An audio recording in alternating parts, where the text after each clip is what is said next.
Thank you all for coming. This is terrific. I'm glad to see the entire HEA department is in the second row doing what they're supposed to do. I am not going to introduce the dean because the point of this is for you all to get to know him. So other than saying he's absolutely fantastic, and I'm so glad you got a chance to show up to meet him and ask him all the hard questions, I do want to introduce, however, the students that are on stage. We have Veronica Haight, and she told me I'm saying it right. We were looking for some diversity in terms of the students that we asked to sit up here. Veronica is an off-campus student in the HRD master's program. Alicia Frater works in the Office of Student Life and is an international ed student. And Justin Bernstein is a graduate, proud graduate of our HEA program and in the HEA doc program, and is going to beat me to getting his doctorate, I think, by a year. So he's a graduate and he's stuck with us. They're going to ask questions to start, but we really, really encourage you to ask questions. I'll bring the mic around to everybody so you can be heard and on camera. We'd really like this to be a conversation. It's academic, where we ask the dean a stumper question.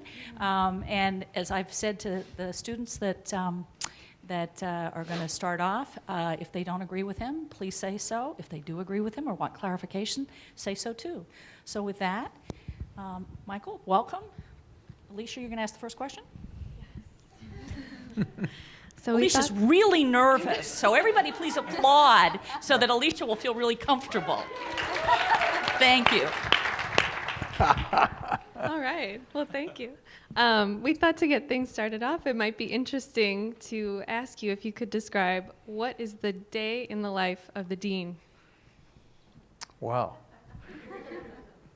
There are some people who would think that life and dean are kind of oxymoron. No, I'll tell you the truth. I get up very early in the morning. This is the life of a dean, a day in the life of a dean, this dean, not, I don't know how my fellow deans manage their time.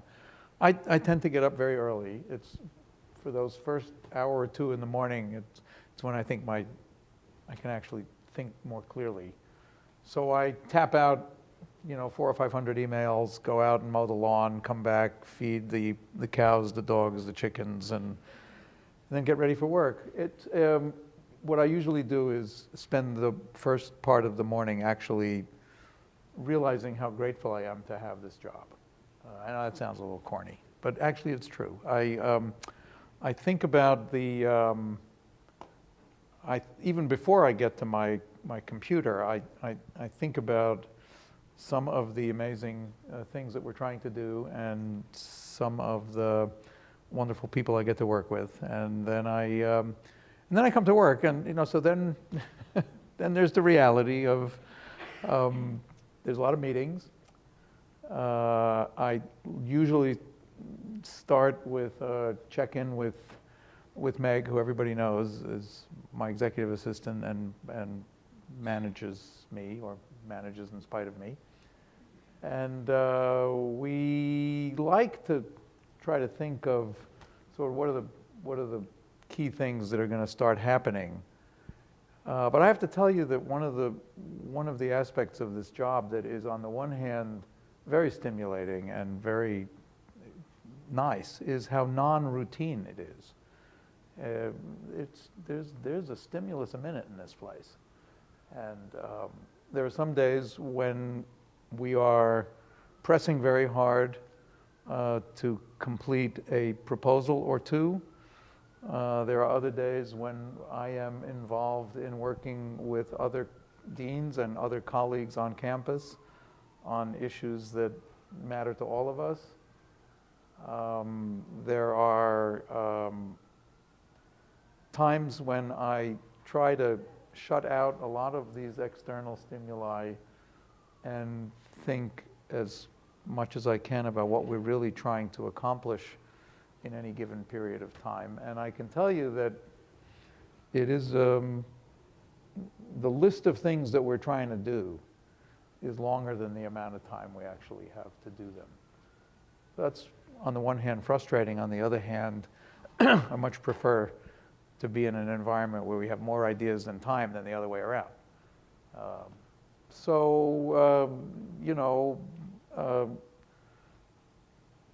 Lunches are a good chance to get together with colleagues. sometimes with students, not enough actually. I kind of wish there was more opportunity for me to spend time with students, so we try to come up with some of those mechanisms. Yeah, I mean, it's a combination of making some decisions, writing letters, writing proposals, thinking about cases that come to the dean's office, students who have special issues, faculty who have special issues, thinking ahead to our recruitment and marketing strategy, both for students and faculty. That's taking up a good bit of our time and thinking. When I was interviewing for this position, I was told that fundraising would be about 40% of the job. And in fact, I thought to myself, because I had come from an institution where I'd spent a lot of time doing development and fundraising, I thought, well, 40%, that sounds like it's going to be a holiday. I didn't say that out loud, but that's what I was thinking. It turns out that I actually spend more of my time thinking and trying to do development work, whether it's, you know, fundraising in the sense of donor relations, or fundraising in the sense of proposal writing, or pursuit of scholarship opportunities, or the like. So, I don't know. That's Thank what you. it is. There's a lot going on. I'll tell you, there's a lot going on. If I had to say, one of the things that I regret is that I don't have enough time or discipline to just walk around more and knock on doors and come visit with my faculty. And I know they know this, and it's not for lack of desire. It's the things just pile up. So anyway. Well, thank you. What else do you want to know? So with GW having such a wide variety of programs that are offered, my question for you is, what qualities do you find admirable in other programs that you would like to bring to GSEHD in all different aspects, from academia to administration? In other programs, you mean in other schools of education that I know of, or in other programs? In either sense. So either more of the different departments within GW or other schools of education within other institutions. That's an interesting question. Look, I think there's a tremendous foundation here. We've got on the faculty and in the student body some of the absolute best people in their respective fields. We've got a geographical advantage. As you know, you've read our promotional literature, our propaganda that points out that we are just 4 blocks from the White House, which is true, and we're around the corner from the World Bank, and so on. What some of the other schools of education have that I would like to see us have more of is visibility and an appreciation on the part of the more general public for what's going on here and what we are producing. Essentially, we are trying to produce knowledge here. And I think we could be, for all kinds of reasons, we could be a more prominent player in the world of knowledge production as it relates to education. And some of that is, frankly, a function of resources. Some of my best friends are deans at little places like Harvard and Stanford and Penn and Teachers College. When I go to meetings with them, they very casually saunter into the, to the dining room for dinner at a meeting, and will say, "Oh, I had or breakfast." This is a true story. Breakfast, one of my friends, a dean of another prominent education school, came in for breakfast and said, "Well, I had an interesting evening. I got a $10 million gift." And I thought, okay, we could do that. But we're not quite yet in that league. And I think for some of the other schools with whom I think we can go head to head and compete intellectually and programmatically, What we don't yet have is the infrastructure to compete with them in terms of resources, in terms of the environment. Look, I go out to the University of Michigan. One of my dear friends is the dean of the University of Michigan, Deborah Ball, and when she invites me out there to either give a talk or just to be there for things, and you walk into the School of Education at the University of Michigan, and I always feel like sending a telegram back home. Come quick. More space. Lounges for the students. Now, of course, the trade-off is that Ann Arbor is not 4 blocks from the White House. But I would like to still think that we can figure out a way for us to not necessarily be quite as tilted in this trade-off between the great sort of geographical and to some extent intellectual advantage of being in the nation's capital, and that the price for that is that we don't have a little bit more creature comfort for our students to have that opportunity to be together, to just sit around, to kick up. When I was in graduate school, which is the University of Pennsylvania, it was a small program, but it doesn't matter. There was a sweet little building at 39th and Walnut Streets, and the students there, it was like an old house, and we would be able to just be together and argue about, important issues, the Phillies, whatever. So that's something. I mean, look, resources really do matter. And I'm working with as well as I'm working with our development people, I'm working with our marketing people, and I'm going to tell the students here, you guys need to be our you need to be in the front line of our marketing system.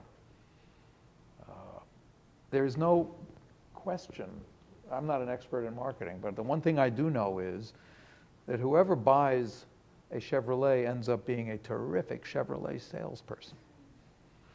And I know that from my talking to a lot of our students, and we just had an academic program review. As a matter of fact, I just heard this last night from one of our programs. And the person who was here as an independent outside consultant heard this from a number of our students, that we are, bar none, the most interesting place that they can imagine being in. And I'm thinking, okay, we got to figure out a way to get that message across. If it comes from the students, it's much more effective than if it comes from me. I mean, for, I suppose, obvious reasons. So I'm rambling, but I think those are some of the things that it's not exactly that I don't envy, envy's an ugly sort of way to live, but I don't envy my colleagues who run little places like Harvard and Stanford. In fact, my heart goes out to them. It's not easy being stuck in Palo Alto. But I have aspirations for us, and those are things that I see out there that I know we can accomplish if we get a little lucky and we work hard at it. If I may ask a follow-up question. So you mentioned space being sort of a concern, especially to have students to have their own space within GSEHD's I guess building. I know you guys have expanded to graduate centers. Obviously, I'm in a program that's off campus. But what about expansion to the Ashburn campus, where space is much more prevalent and much more available?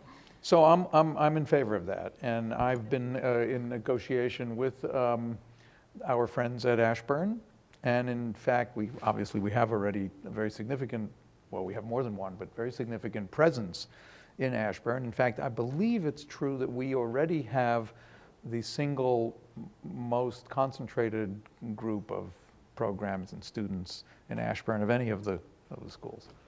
For me, though, the business of being off campus has to make sense substantively, and it has to make sense in terms of what our students want to get out of this experience.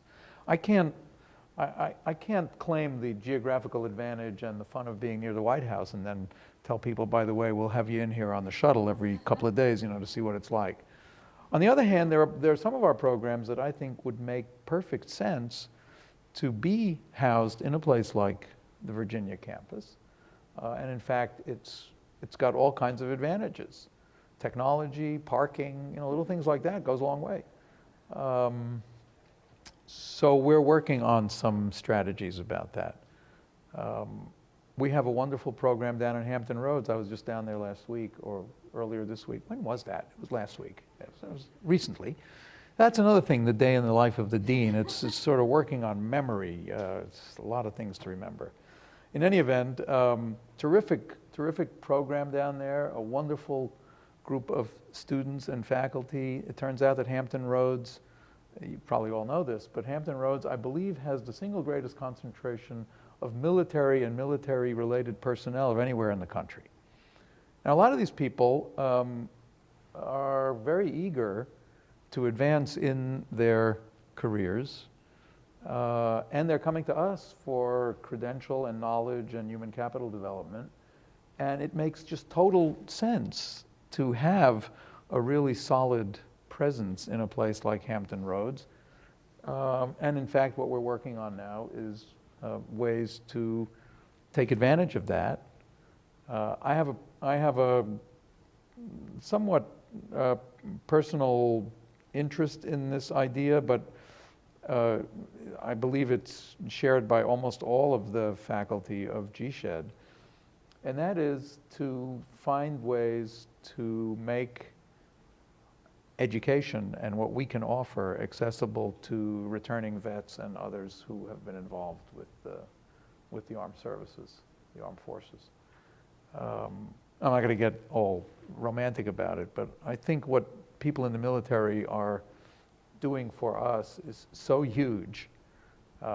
And having had the opportunity to serve in the Army and having declined it back in the days of the Vietnam War, my heart and soul is it beats very hard for the people who are doing that for us. Leave aside the politics, whether you think we should have or shouldn't have been involved in Iraq is completely, that's another argument. The fact is we were, and the fact is these people have given tremendously, and I would like to find ways for us to work on expanding opportunities for them, and that gets back to the business of Hampton Roads. Well, right there you have this tremendous opportunity. So we're working with the new, I believe he is either a vice provost or associate vice provost, Mel Williams, who is formerly three-star, I believe, admiral, vice admiral in the U.S. Navy, used to run submarine fleets, then went to run the Department of Energy, and has now come to GW about less than a year ago to work on all that we're doing in the university with respect to veterans and returning veterans and veterans affairs and so forth. So we're partnering with that. And that's an example of where, again, the geography really aligns very neatly with the substance. I have been asked, there's all kinds of pressures, financial pressures and others. I'll share with you a little secret. On the one hand, I get a lot of pressure to do whatever we can to increase enrollment for obvious reasons. And you students all know this. It's called tuition revenue.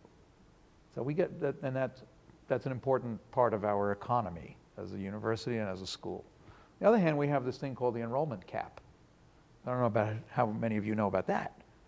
But because of agreements between the university and the city, we're actually not allowed to have more than X number of students enrolled in Foggy Bottom. So the question arises, what would happen if we actually moved more of our program off campus?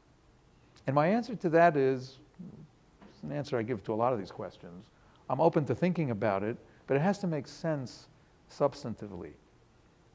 So if, for example, someone were to offer us the possibility of having a really nice physical location for some of the work we're doing in teacher preparation in a part of Washington, D.C., where we could be close to the community in which we want our future educators to be working and contributing, I would give that some thought. Don't go jumping and running to the hatchet and telling them that, Dean Feuer is moving the school off campus. That's not what I'm talking about.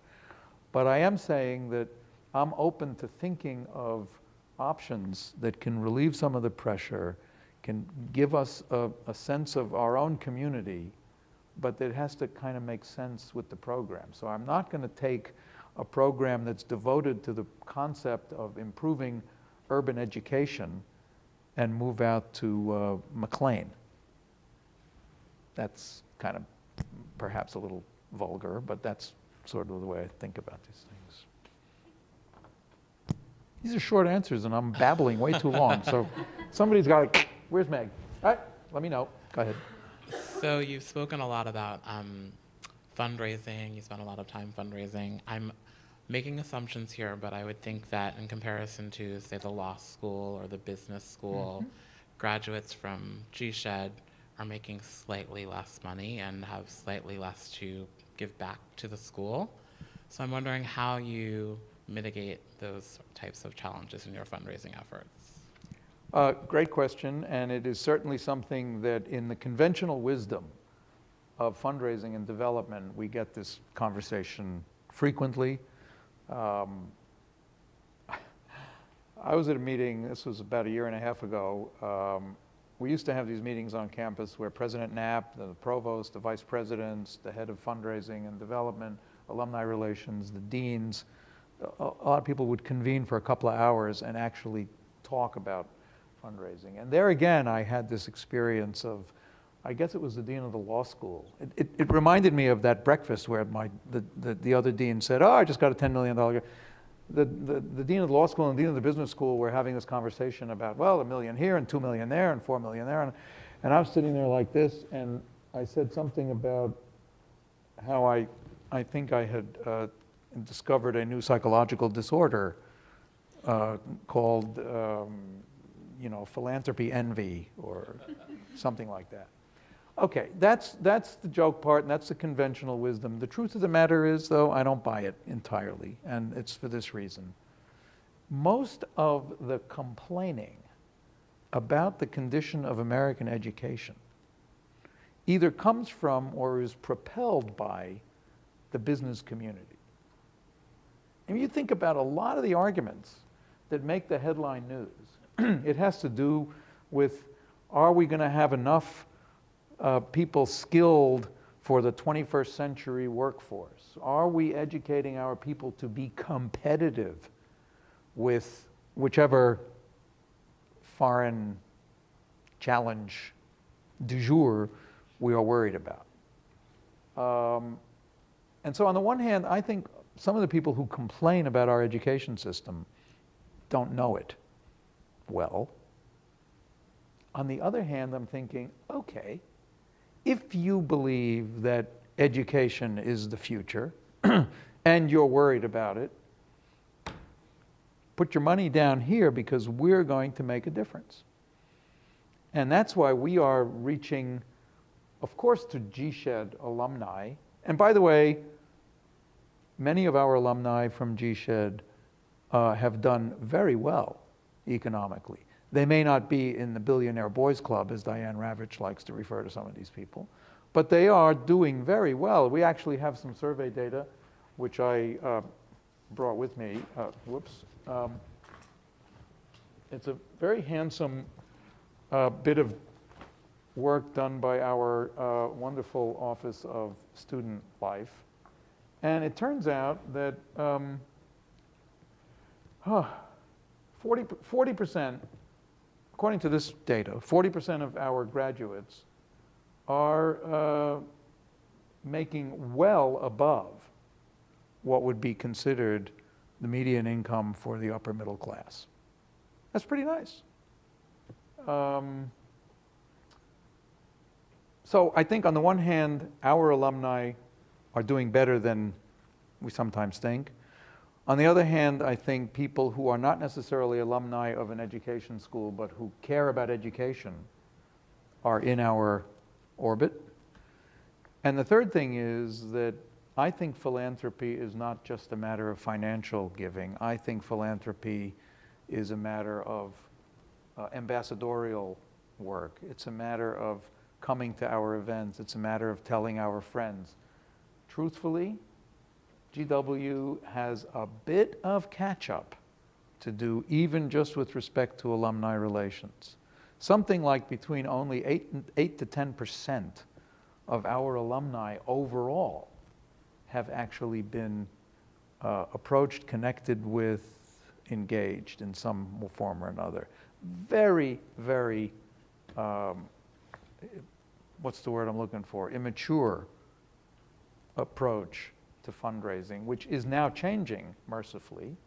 And we've got some fabulous people working in fundraising and alumni relations now who are really trying to turn this around. So, short answer, there's plenty of ways for our alumni, even if they are not making lots of money, to give and to be part of the story in very significant ways. www, you know, that's not just the internet, that's also, it's the way we think of participation in a community like this: work, wealth, and wisdom. And what we want from our alumni is pick any two and then call me, and we'll make it happen.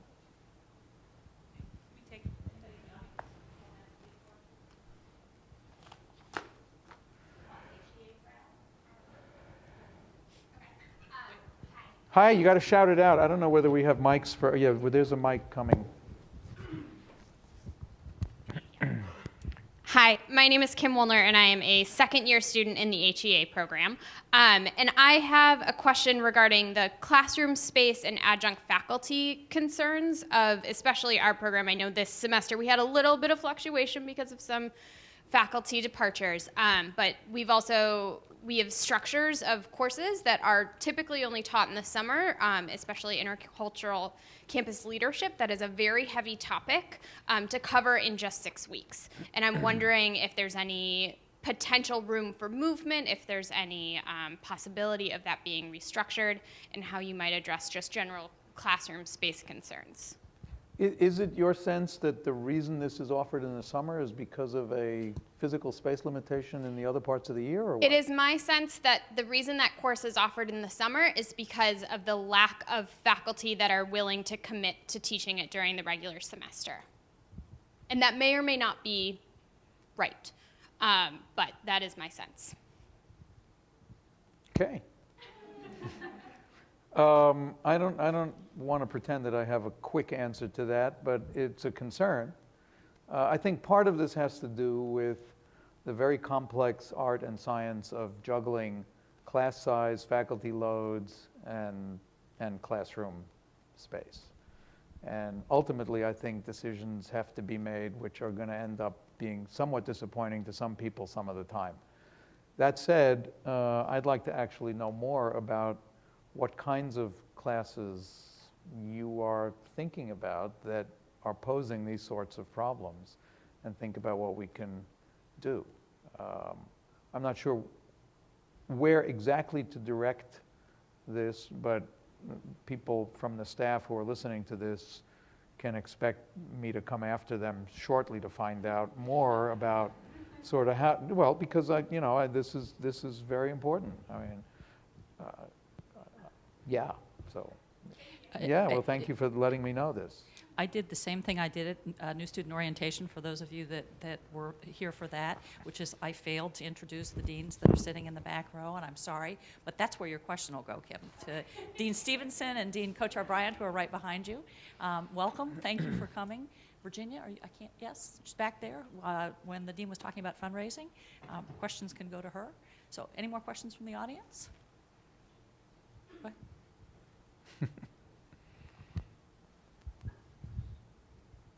Hi, I'm Drew Atchison. I'm a second-year ed policy student.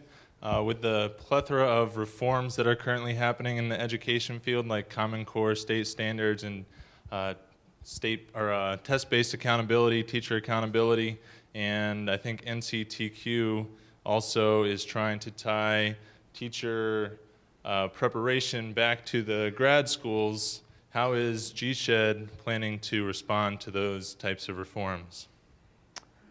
Well, this is obviously a major concern, not just for GSEHD, but for a lot of schools of education. So if I could just share with you my sense of the narrative that is at play right now that propels a lot of this reform movement that you've referred to. It goes something like this. The future of the American economy and way of life is at risk because of global competition and the possibility that we won't be number one at something. Education makes a big difference in a nation's economic capacity, competitiveness, productivity, stature, and status. We know that teaching makes a difference to academic achievement of students.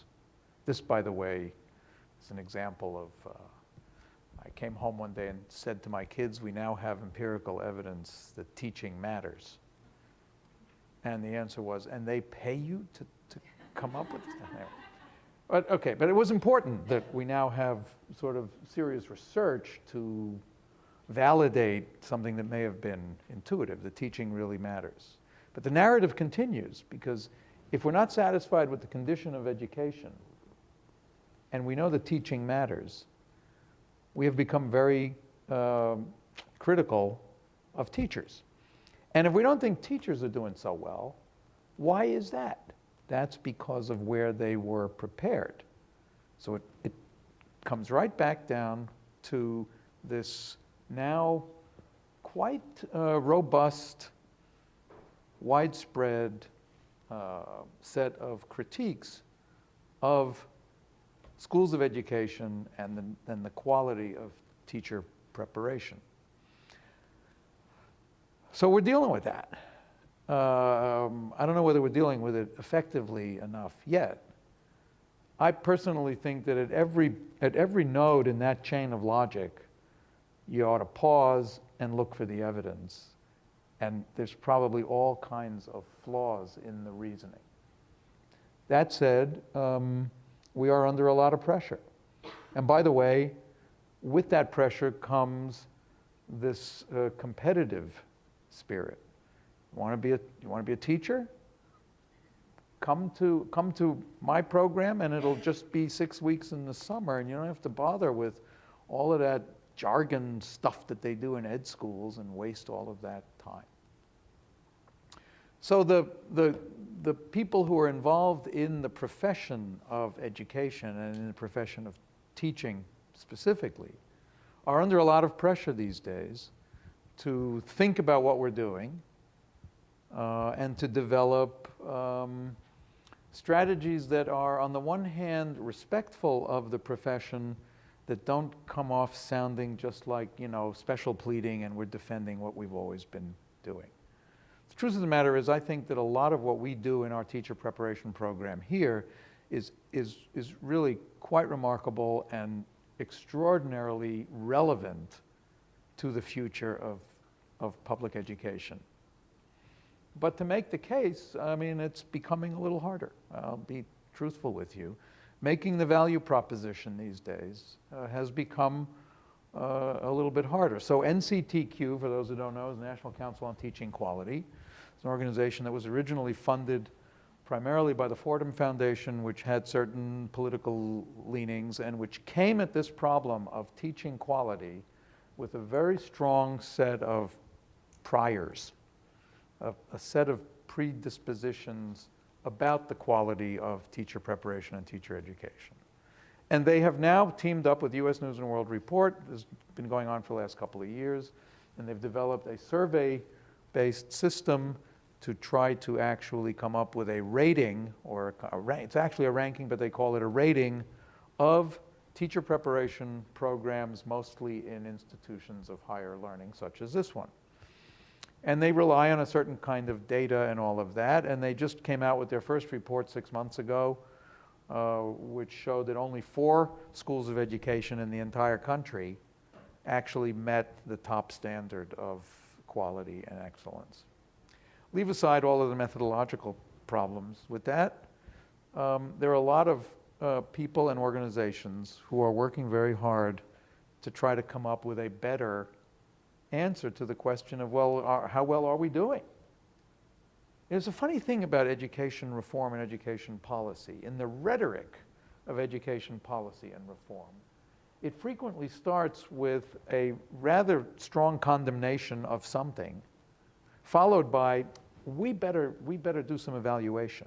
So I'm always thinking to myself, well, if we haven't yet done the evaluation, how sure are we about the condemnation? Nonetheless, that's the way it seems to be happening. I can tell you that we have here, through a number of existing systems, our accreditation, the academic program reviews that we do, the regular sort of contemplation of these issues by our faculty and our students, we are developing innovations in what and how we prepare future educators. We are thinking of the extent to which what we would call pedagogical knowledge and content knowledge need to be blended, or what the right balance should be. We're committed to enhancing teaching as a real profession. And by the way, this isn't just teaching in K-6 or K-8 or K-12 for that matter. This is teaching writ large.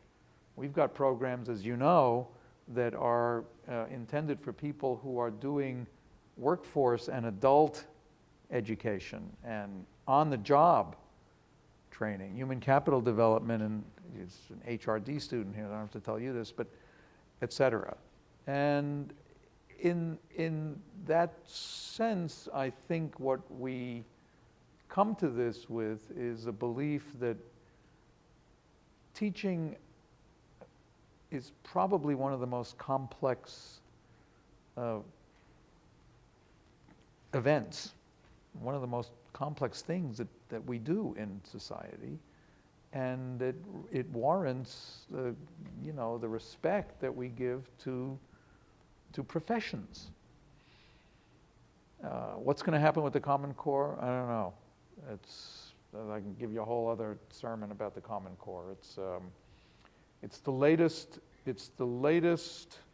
manifestation of a tension in American history between the center and the parts, between the pluribus and the unum.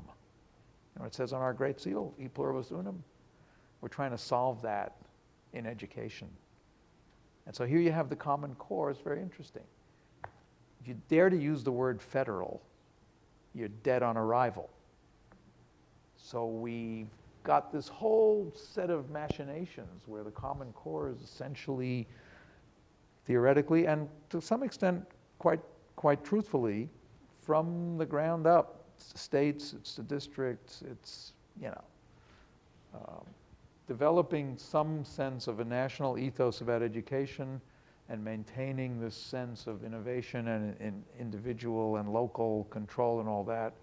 No obvious solution to that. Does that give you anything? Okay. Tell I'm a big blabberer. Yeah. Hi, I'm Yes, sir. Alex Feldman, second-year master's in the HEA program. Kind of going back to Kim's last question, there's been a lot of faculty turnover in specifically our program, and I'm not sure how it is throughout the rest of GSEHD, but I'm wondering what it is that GSEHD is doing to both recruit, the top of the top faculty members, and also to retain them. To retain them, yeah. Well, that's going back to the what's the day in the life of the dean. The first 14 hours of the day I spend worrying about how to recruit and retain the best possible faculty, and then the next 6 hours this is a very, very high priority for us. I got to tell you, we have developed now, I think, a more strategic approach to our recruitment, and we've got a lot of really wonderful new talent who respond to our openings. Washington is an expensive place. Everybody knows that. The university doesn't offer housing for young or early career faculty. Goes back to the resource question. I think we are pretty good at being competitive. We try real hard to be competitive on the basics. And then we try to cultivate an atmosphere so that our early career faculty grow and develop and feel like this is their place. Teaching load is too high. That's another thing I find out when I go and sit with my friends, the deans from these other places, and they say, what's the average, what's the basic teaching load at GW? And I say, well, it's usually, 3 in the fall, 2 in the spring, 2 more in the summer, or some variation thereof. It takes their breath away. And this is something that we're struggling with. But the economics of you're in the higher education program? Yeah, so you'll appreciate this. The economics of higher education is such that if you push here, it pops there. If I want to reduce the teaching load, then something's got to give. And I'm trying to reduce the teaching load. Some of the faculty who are here will know what I'm talking about, but it costs. So how are we going to make ends meet? Make ends meet by having more students. Have more students, I got to have more faculty. If I have more faculty teaching, then I can't get them to do the research. If I get them to do the research, I give them course release. Anyway, it goes on and on. We have had in higher ed some recent departures which were disappointing. Yeah, I mean, it says on my business card somewhere, dean and poacher. That's what we do.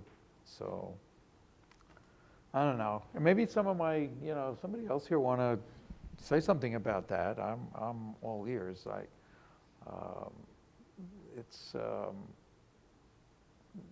Again, this is another thing. I mean, you got to tell your friends that I get these letters from soon-to-be completed PhDs in other education schools or related disciplines. And we get a lot of really fabulous applications. And we're going to try to keep them happy. Not a great answer. Yeah, it's okay. I'll take the B- on that one. Yes? Well, moving off of that a little bit, you've talked a lot No, about... please keep it on that. I enjoy sweating. It's opens my pores. Yeah. You've talked about faculty from all over, having students on different campuses. We have over 50 programs. And then you've mentioned maybe, moving space, getting more space. What do you think would be some important steps we could take towards building a strong, cohesive GSEHD community among all of these moving pieces? That's a noble concept. I'm not sure, frankly, that we're going to ever have a single GSEHD community that everybody is going to, sort of feel exactly hip to in the same way. I'd like to see us, on the one hand, have a general atmosphere in the school where people can more easily get involved even with programs that they're not formally enrolled in. This would be something wonderful for the students and something wonderful for the faculty as well. I used to, many centuries ago, I taught at Drexel University in Philadelphia, and the most interesting course I was involved in was a required course. Actually, I was teaching in the business school at the time, so this was a required course in the MBA program called something like Management, Technology, and Society, and it was taught by 5 faculty with very different perspectives and traditions. It was an engineer, an economist, a marketing professor, a sociologist, and I was there as the kind of public policy type, education policy, public policy. And I think for the students, and I think for the faculty, it was one of the most interesting experiences. And I've often thought about how nice it would be if we could concoct some mechanism so that our students could, for example, spend part of their first semester or part of their first year here. Let me try this out and see what you guys think of this. So if you came to GSEHD and in your first year, you had the opportunity to approach your registration not from the standpoint of a set of courses that you had to take as much as identifying a problem area or two that you really care about. I'm thinking here of, you know, and we're talking about this at the doctoral level. The university's talking about it even with respect to undergraduates, to have a somewhat more problem-focused approach, at least in the first phases of one's education. So you'd come here, and you would see that we can, if you think you're interested in, let's just pick something like economic inequality and educational opportunities. This is something I've started thinking about a little bit again, and I'm actually offering a seminar on this in the spring. But that would be an example of a topic that we could, if we could get the organization of it right, could be addressed by people who come at it from economics, from law, from public health, from education, sort of from the standpoint of curriculum and pedagogy and so forth, from human capital development. I mean, there's a number of bona fide disciplines that really do care about that kind of topic. And the idea would be that the students would then have an opportunity to mix and mingle with faculty who approach this from their own perspectives and use that as a basis for thinking about, oh, that's what I really want to specialize in. It's in the sociology, what the sociologists do with this, or the psychologists, what they do with this. I'd love to figure out ways for us to do that sort of thing so that what emerges from that is really a sense of community, because people will be working on tough problems together from different angles and perspectives. Now I just got to make that work with respect to the financing and the tuition and the recruitment and the, yeah, so that's homework. Are you referring to multidisciplinary within just GSEHD or across all of GW? Well, I'm thinking if I could pull off some more multidisciplinary stuff right here in GSEHD, that would be step one. I'd love that. I think we actually do that. We've got many disciplines represented. I mean, education is sort of by definition a multidisciplinary sort of thing. But what I'm looking for is some mechanisms to actually take this rhetoric of multidisciplinarity and turn it into something operational. For me, the metaphor I like to use when I think about this multisyllabic word called interdisciplinarity is, you know, we frequently hear about silos. So the psychologists are in their silo, the sociologists are in their silo, the economists are, of course, in their silo, and they say it's the biggest silo, et cetera. And what we want to do is build bridges to connect the silos. That's kind of a way to think of multidisciplinarity. The problem is that if the silos are not really strong, then the bridge will sag. So it's a matter of figuring out how to celebrate the disciplines and solidify them and reinforce them in a way that also promotes this kind of respect and this crossing of bridges. And that's why I want to try to experiment with some ways of doing that.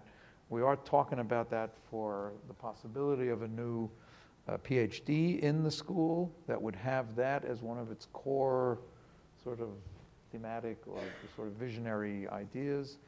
The university is thinking about something along these lines for the undergraduates. You come here as a freshman. Mercifully, you don't have to worry about that anymore, but you'd come as a freshman, and then you would get, you know, into one of these problem areas: sustainability, neuroscience, and, you know, brains, inequality issues, poverty, problem stuff, you know, and then see what the disciplines have to offer, rather than the other way around, which is the conventional way that higher education has been organized. At least when I did my PhD, it was take core courses, you know, a lot of microeconomics and statistics and all that heavyweight stuff, and then, okay, now go pick a topic to study. By the time you figure out the topic, you've pretty much forgotten some of the details. To reverse that would give us a chance. I'm talking too much. Next question. Here. Yeah, Sorry. please. I have class soon, so. Hi, Dean Feuer. My name is David Dai Shen. I come from China and in the international education program. I think you just mentioned about Americans are fear to be the second. So I thought you may mention to us Chinese. So as I noticed, there are lots of Chinese students in GSEHD right now. But as an international student, I really don't feel like belonging here. As an international student, it's different from the American students. They all like have jobs, so the classes are all moved into like evening class. So my question is, I just noticed that you had a lunch with some Chinese students. Yeah. So how it goes and how you want to, you mentioned a lot of fundraising. How do you want to, have you ever thought of foster this, because we don't have this tradition to give gifts, maybe in our culture. So do you ever thought about cultivate this giving gesture to us? I mean, you can't just you cannot. I mean, left us away because we don't give fund. We come to learn for 2 years and we left. You never get a chance to have fundraise from us, so you left us. So my question would be how you prepare us. And for our career center, we have our own career center, but without employees. Yeah. So how do you prepare us to get a job, to give fund? Now, I have a lot of questions, but I'm sorry, my English. I see that. Yeah. So how do you prepare my English? I mean, No, it's good. in the class, 90% of our classmates are native speakers. So it's a challenge for us to participate in the class. Yeah. But the American students left after the class. We don't have a chance to talk to them, to discuss with them, since it's only evening class. So they go to home to sleep, and back to the Monday, back to work. So have you ever thought about that? So that's my question. Thank you. Well, there were a few questions in that, and now I appreciate it. So let me say one thing first, and that is, I think one of the most remarkable advantages that we have in the United States is this ongoing experiment in embracing people from all over the place. I know that sounds a little corny, but the fact of the matter is, I think as difficult as it is for foreign students, and I would say for Chinese, it may be even more difficult because of the language situation and because of how different the cultures are, that it is absolutely essential that we figure out how to make this better and better for you and your friends and your colleagues who are here. The thing that made America great was this amazing openness to the world. And it hurts me to think that we have foreign students who have come here and are not feeling like it's working out so well. I got to figure this out. You're going to help me. I don't know what to do about the problem of our students going home. I know that. That's partly what we've got here. When I was a student in Israel for several years, and it was a similar kind of thing. There was a lot of rhetoric about, you know, come here and be part of the thing, and then the Israelis had their own families and situations and things. They were older, they went home, they worked, all kinds of things like that. The question is, what can we be doing to make this a little bit, at least a little bit better? And yeah, I mean, we've got, I forget what our numbers are exactly now, but we must have 30 or so Chinese students. Alicia knows. Alicia knows. Tell me. We have Alicia, about, our international student coordinator. Go ahead. about 80 international students. 80 international, altogether. of whom how many are Chinese? I would say probably 40. No, 40. Okay. Well, so we've got an opportunity here to try to make this better. I don't know which part of that we would want to emphasize first. I wish there was a way to to make what happens after class more possible. Oh, as a career center thing is also very interesting. Now we're recruiting for a new director or person to run our career services. That's another part of your question, which that cuts across. I mean, that's, you know, I know you're concerned about that, but so are all the other students who don't happen to come from overseas. The value proposition, coming to get a degree in GSEHD, you're doing it because you think there's going to be a return on that investment. And we're going to be trying real hard to improve the relations that we have as an institution to the labor market. The other thing you said is also very interesting about fundraising, and I don't actually know how much we do with fundraising overseas, but I have no objection to Chinese alumni becoming donors. So I don't want you to think that we would discriminate in terms of, you know, I'm just kidding, but yeah, I mean, it's an important issue. Justin, you want to ask the last question? Because I think we're almost out of time. I will ask the last question, and it's kind of a doozy. It's kind of a doozy. It was sent in, and I could relate to it, so I thought I should ask. Sent in, you want to describe?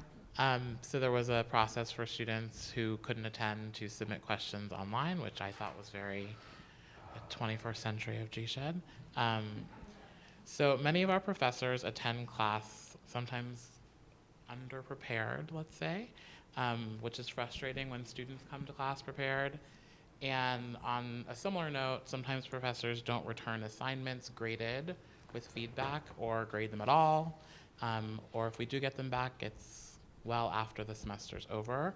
So as the dean, how do you hold faculty accountable to providing us with feedback so that we can grow and develop and doing things in a timely manner? Totally valid question. So there's a number of things that we do. First of all, there's actually a formal process by which faculty are evaluated by students and then by their department heads. I read all of that. I ask for my department chairs to flag either evaluations or other kind of information that comes that is, you know, more than just, the average kind of variance in the quality, but where there's a real issue. And the faculty know that, because they read my responses, it all goes into the system. And then I'll get more than the usual kind of visit from the faculty member wanting to know, what did you mean by that? What do you mean I have issues with students? And so I have to be prepared to say, well, the word is, what I've heard is that these students are putting down $4,500 a semester to be in your class, and they're thinking that you're not answering the email. What's that about? Now, I don't know if that's the most effective way to address the thing, but it is something that we work on. So there are formal mechanisms. The informal part of this is probably as important, if not more important. And that is that every chance I get at faculty meetings, whether it's at the department level or the full faculty, I try to remind all of us that we are here for the students. And as much as we love doing our research and getting up early in the morning and thinking about all those great meetings we're going to go to, that fundamentally we are here for the students. And that doesn't mean that all we care about is teaching or the instructional part. We've got to be there for the students. And the third thing I would say is just let me know. It's very important. In the whole university, I mean, let me just digress for one sentence here. The whole university is very eager at this point to think about its culture of communication, its culture of transparency, the culture of risk and risk aversion, the processes, the invitation to people to escalate problems when they think they should and before it gets too far and too impossible to fix. So we're in GSEHD, I'm committed to all of those things. And, you know, if I get too many emails from people with problems, I'll let you know. Chances are what I would do first is just get a bigger computer. But actually, I don't get that many, so I'm not worried. I am, however, worried if people think that they, for whatever reason, can't or shouldn't be letting us know that there are these things. Truth of the matter is, I think 99.75% of the faculty here care deeply about the students. They are working very, very hard on your behalf, and they are, unlike me, imperfect. And the result of that is that there are times when things just get tense. I have personal knowledge of situations in which students really were just stunned by behavior that when I then went to, check it out a little more, I discovered that it was probably bad communication.